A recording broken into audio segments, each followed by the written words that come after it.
פקודה לפרשת חוקת, ביום המיוחד הזה, יום אחרי ההילולה, הילולת הרבי מלובביץ', שיש לו תשובה נפלאה שממש קיים בחייו, על שאלה גדולה איך משה ואהרון למעשה לא נכנסים לארץ ישראל, על מעשה, כן, שלא עשו בדיוק כפי שהשם ציווה,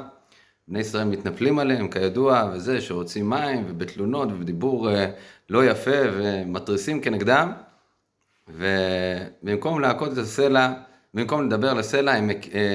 משה מכה את הסלע פעמיים,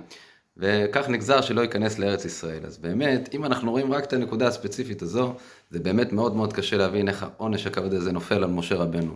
אבל הרבי מלמד אותנו משהו גדול, שבעצם משה כל תפקידו להישאר שם, מה ישראל, במדבר, חוץ לארץ. כן, כלומר, כמו שהקדוש ברוך הוא אחרי חטא העגל אמר לו, רד כי שיחת עמך, זה העם שלך משה, העם, אתה לא יכול לעזוב אותם, זה הצאן שלך, זה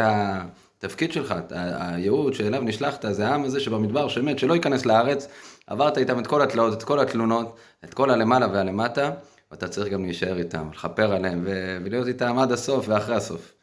אז זה לימד אותנו גם כן ממש במעשים שלו, הרבי, כמה הוא שירת את עם ישראל, לא נתן לעצמו מנוחה, ממש, בטח בשנים האחרונות שלו, כמה הוא קיבל כל אחד ואחד, והרגיש אחריות שלמה על עם ישראל בכלל, ויהדות הגולה בפרט, והבין שהוא צריך להיות שם, ולהיות כמנהיג הנצחי שלהם, גם אחרי מותו, ומלמד אותנו מה זה מסירות נפש, מה זה באמת לא להתחשב ככה בבועה האישית והקטנה שלך, אלא באמת להיפתח ולראות, וכמה האושר זה מסב שאתה באמת מתחבר לשליחות, לאידיאל הגדול הזה, מתחבר אליו, למידותיו, מתוך הניגונים המיוחדים שהוא הביא לנו, הוריד לנו משמיים. שבת שלום. נפשי חמדה בצל ידיך, או לדעת כל רסדיך.